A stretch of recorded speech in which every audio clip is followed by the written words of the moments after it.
Well, hi. Thanks for joining me here. I'm sitting in Jacksonville, Oregon, in the park outside the courthouse here. Well, the former Jackson County Courthouse. It is now the Jacksonville City Hall. I'm sitting here because this was one of the sites associated with the great train robbery of 1923. Yesterday, October 11th, was the 100-year anniversary of the train robbery known as the Train 13 train robbery, or the Tunnel 13 train robbery.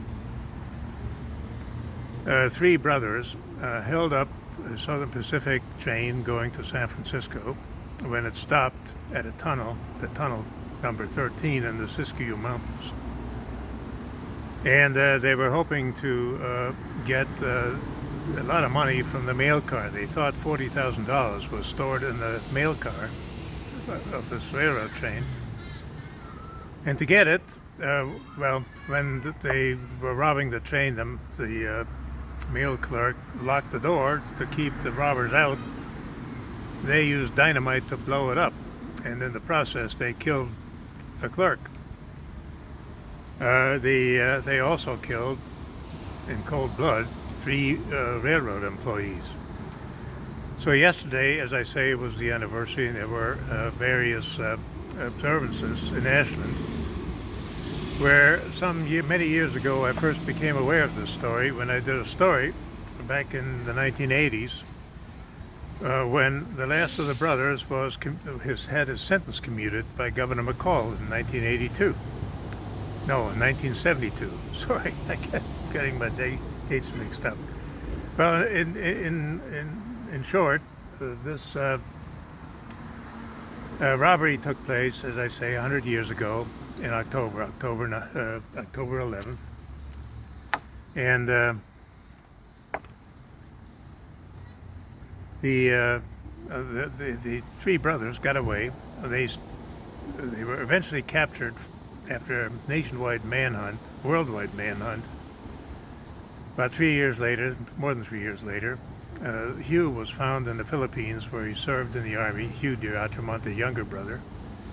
Ray and Roy, the twins, who were they were 23 when the triumph took place.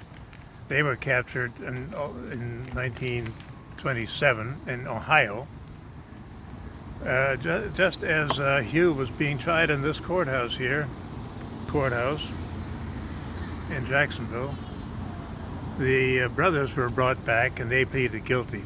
They all three were sentenced to life in prison.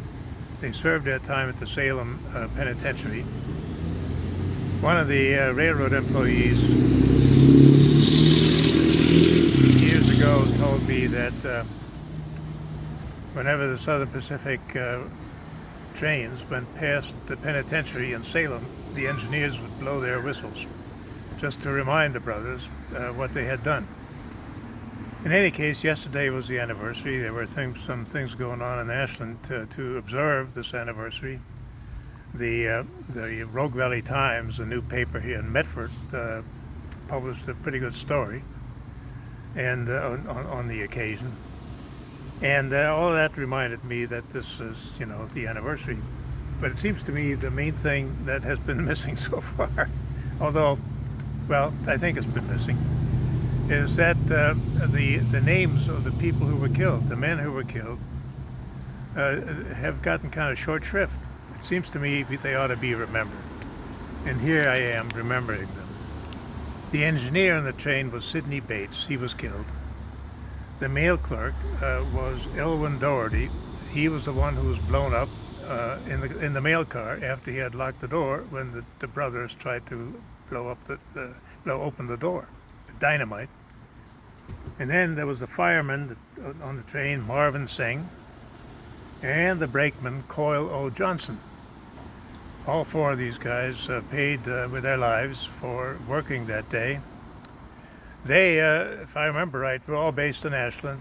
And when I worked in the 1970s in Ashland at the newspaper there, the Ashland Daily Tidings, no longer around, unfortunately, like most other little papers, including the Medford Mail Tribune here. They've all died, but that's another story altogether. In any case, the brothers, as I say, were tried in this courthouse.